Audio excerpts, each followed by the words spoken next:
بسم الله الرحمن الرحيم. عن أنس قال قال رسول الله صلى الله عليه وسلم إن العبد إذا وزي في قبره وتولى عنه أصحابه إنه ليسمع قرأ نعالهم أتاه ملكان فيقعدانه فيقولان ما كنت تقول في هذا الرجل لمحمد صلى الله عليه وسلم فأما المؤمن فيقول أشهد أنه عبد الله ورسوله فيقال له انظر إلى مقعدك من النار قد أبدلك الله به مقعدا من الجنة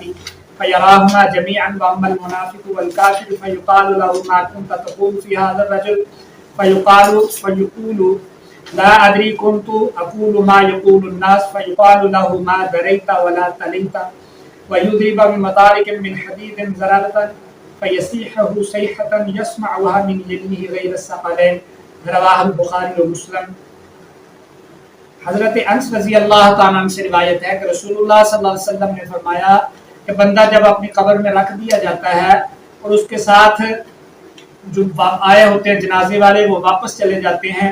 اور اب ابھی اتنے قریب ہوتے ہیں کہ ان کی جوتیوں کی چاپ وہ سن رہا ہوتا ہے تو اسی وقت اس کے پاس دو فرشتے آتے ہیں، وہ اس کو بٹھاتے ہیں، پھر اس سے پوچھتے ہیں کہ تم اس شخص کے بارے میں کیا کہتے ہو۔ ان کا یہ سوال رسول اللہ صلی اللہ علیہ وسلم کے متعلق ہوتا ہے، اور جو سچا مومن ہوتا ہے وہ کہتا ہے میں گواہی دیتا ہوں یہ اللہ کے بندے اور رسول حضرت محمد صلی اللہ علیہ وسلم اور اللہ کے برحق رسول ہیں۔ یہ جواب سن کر فرشتے اس سے کہتے ہیں کہ اگر تو ایمان نہ لاتا تو اس کو دوزخ دکھائی جاتی ہے کہ تیرا یہ ٹھکانہ ہوتا، اب اللہ نے تجھے بچا لیا ہے تمہارے ایمان کے بدلے میں، تو اس کو تمہارے لیے جو جنت میں اللہ نے جگہ بنائی ہے اس کو وہ دکھائی جاتی ہے، اس کو بھی دیکھ لے یعنی دوزخ ہو۔ چنانچہ وہ دونوں ایک ساتھ دیکھے گا، یعنی جو جہنم والی جگہ ہے وہ بھی اور جنت والی جگہ وہ بھی ایک ساتھ دیکھے گا۔ اور جو منافق اور کافر ہوتا ہے تو اسی طرح اس سے بھی رسول اللہ صلی اللہ علیہ وسلم کے متعلق پوچھا جاتا ہے کہ اس شخص کے بارے میں تم کیا کہتے ہو،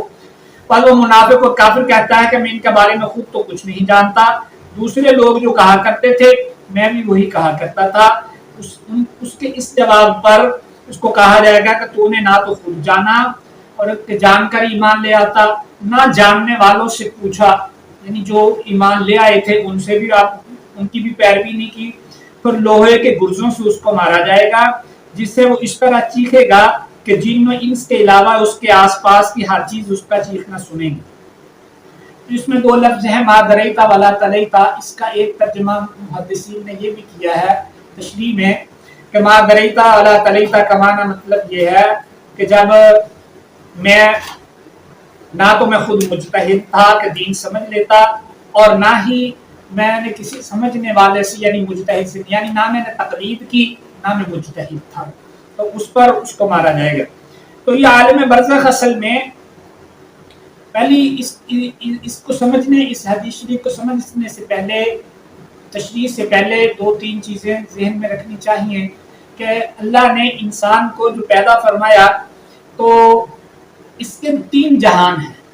ایک ہے عالم دنیا، یہاں جسم اصل ہے، یعنی انسان دو چیزوں کا مرکب ہے، جسم اور روح کا۔ یہاں پر انسان کا جسم اصل ہے اور روح اس کے تابع ہے، یعنی اثرات پہلے جسم پر ہوتے ہیں، چوٹ لگی تو پہلے جسم پر اور اس کی اذیت اور تکلیف روح کو بھی ہوتی ہے۔ کچھ کھایا کو لذت حاصل ہوئی، خوشی حاصل ہوئی تو وہ جسم کو سب سے پہلے میسر ہوتی ہے راحت، لیکن طبعاً روح بھی اس سے لذت حاصل کرتی ہے۔ پھر اگلا جہان ہے عالم برزخ، یہ جنت اور دنیا کے درمیان یعنی جنت جہنم اور دنیا کے درمیان کا ایک جہان ہے جسے عالم برزخ کہتے ہیں۔ یہاں روح اصل ہے، جسم اس کے تابع ہے، یعنی یہاں جو تکلیف اور راحت ملتی ہے وہ روح کو ملتی ہے اور طبعاً جسم کو بھی ملتی ہے، لیکن روح اصل ہے۔ اور پھر تیسرا جہان ہے جنت۔ اب عالم برزخ میں جو ہوتا ہے وہ جسم پر وارد نہیں ہوتا، وہ روح پر ہوتا ہے، جسم اس سے متاثر ہوتا ہے۔ جیسے اس کو سمجھنے کے لیے آسان سی بات ہے کہ ہم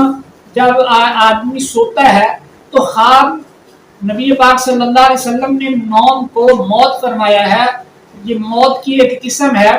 تو بندہ خواب میں دیکھتا ہے تو وہ لذت جو دیکھتا ہے، کچھ کھانا دیکھتا ہے تو وہ اسی دنیا والے اسی منہ سے کھاتا ہوا اپنے آپ کو دیکھتا ہے۔ اگر اپنے کو اذیت خواب میں دیکھتا ہے تو وہ اسی جسم پر اذیت بھی دیکھتا ہے۔ हालांकि वो अजियत और राहत रूह को हो रही होती है, जिस्म को तो कुछ नहीं होता। और साथ बिल्कुल सोए हुए को और साथ जाग रहे हैं, वो बातें कर रहे हैं, इनको पता ही नहीं होता कि वो ख्वाब में क्या देख रहा है, जो रूह पर वारद हो रहा है। इसी तरह अब हमारे इल्म में, हमारे मुशाहिदे में जो चीजें नहीं आती, तो हमें ये नहीं समझना चाहिए कि वो है ही नहीं, वो हमारे पास सोया पड़ा है और उसको ख्वाब आ रहा है और हमें मालूम ही नहीं हो रहा। तो इसी तरह आलम बरज़ख है कि उसमें जो हो रहा है वो जो नबी पाक सल्लल्लाहु अलैहि वसल्लम ने फरमा दिया वो ऐसे ही होता है। इस पर हमारा यकीन है कि इल्म यकीनी तौर पर इल्म अल्लाह के नबी सल्लल्लाहु अलैहि वसल्लम की बात से आ सकता है। हजरत बरा इब्न आज़िब रज़ी अल्लाह ताला अन्हु से रिवायत है कि रसूलुल्लाह सल्लल्लाहु अलैहि वसल्लम ने एक सिलसिला कलाम में मुर्दा के सवाल जवाब और आलम बरज़ख यानी कब्र और सवाब और अज़ाब का तज़किरा फरमाया।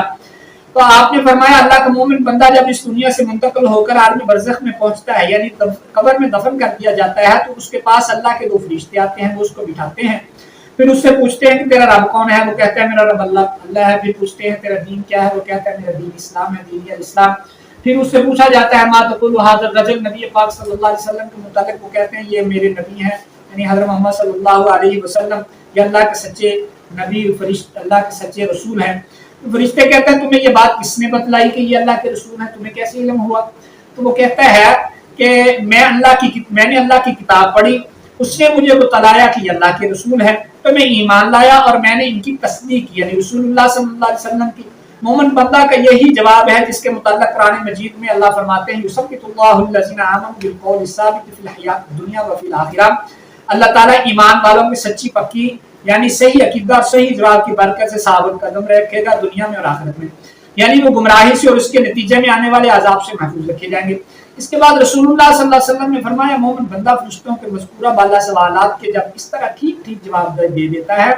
तो एक निदा देने वाला आसमान से निदा देता है, यानी अल्लाह ताला की तरफ से आसमान से ऐलान किया जाता है कि मेरे बंदे ने ठीक बात कही, उससे ही सही जवाब दिए, लिहाजा उसके लिए जन्नत का फर्श बिछा दिया जाए और जन्नत का लिबास उसको पहना दी। जन्नत में नहीं जाता, ये एक अलग जहान है। हाँ, जन्नत की खुशगवार हवाएं, इसकी तरफ जन्नत की दरवाजा खोल दिया जाता है, जन्नत की खुशगवार हवाएं उसको मिलती हैं, एक रोज़न उसके लिए जन्नत की हवाएं होती हैं, खुशबुएं, ये सारा कुछ आता है। और उसकी जो कब्र है वो मुंतहाए नजर तक कुशादा कर दी जाती है। इसी तरह जो काफिर होता है जब उसका मौत आती है, तो इसी तरह जब रूह कब्ज होती है, फिर वो उसको दोबारा लौटाई जाती है, तो फरिश्ते उसी तरह उसको बिठाते हैं, उससे पूछते हैं तो तेरा दीन क्या है, तो खुदा नाशनास अल्लाह के बारे कहता है आया है मैं नहीं जानता। फिर वो पूछते हैं तेरा दीन क्या है, तो वो कहता है हाय नाकामी मैं तो नहीं जानता। फिर रसूलुल्लाह सल्लल्लाहु अलैहि वसल्लम के मुताल्लिक पूछते हैं, तो वो जवाब में कहता है मैं नहीं जानता। तो फिर फरिश्ते उससे कहते हैं ये आदमी जो तुम्हारे अंदर बहसियत, तो फरिश्ते उससे कहते हैं आसमान से एक निदात आती है जैसे जन्नत वाले के लिए आती है कि इसने झूठ कहा, ये बेखबरा बना रहा फरिश्तों के सवालों जवाब में अल्लाह की तौहीद का। हालांकि इनको नबी अंबिया ने तौहीद पहुंचाई, नबी पाक सल्लल्लाहु अलैहि वसल्लम का पता है, दीन का पता है, लेकिन ये इसने माना नहीं। बस अल्लाह ताला की तरफ से मुनादी निदा करेगा कि उसके लिए दोज़ख का फर्श बिछा दिया जाए, दोज़ख का उसको लिबास पहना और उसके लिए दोज़ख का एक दरवाजा खोल दो, चुनाचे ये सब कुछ कर दिया जाएगा। रसूलुल्लाह सल्लल्लाहु अलैहि वसल्लम फरमाते हैं दोज़ख के इस दरवाजे से उसको बराबर दोज़ख की गर्मी, दोज़ख की लिपटें और जलाने झुलसाने वाली हवाएं उसके पास आती रहेंगी और उसकी कब्र इस पर नहर तंग कर दी जाएगी, जिसकी वजह से इतना दबाव पड़ेगा कि उसके सीने की पसलियां इधर से उधर हो जाएंगी। फिर इसको आजाब देने के लिए एक ऐसा फरिश्ता इस पर मुसल्लत किया जाएगा जो ना कुछ देखेगा ना सुनेगा। उसके पास लोहे की ऐसी मुंगरी होगी कि अगर उसकी जरब किसी पहाड़ पर लगाई जाए तो वो भी मिट्टी का ढेर हो जाए। फरिश्ता इस मुंगरी से इस पर एक जरब लगाएगा जिससे इस तरह चीखेगा जिसको जिन्न और इंस के अलावा सब चीजें सुनेंगी जो मशरिक और मगरब के दरमियान है। इस जरब से वो खाक हो जाएगा, इसके बाद फिर इसमें रूह डाली जाएगी। अल्लाह समझ अमल की तौफीक अता फरमाए।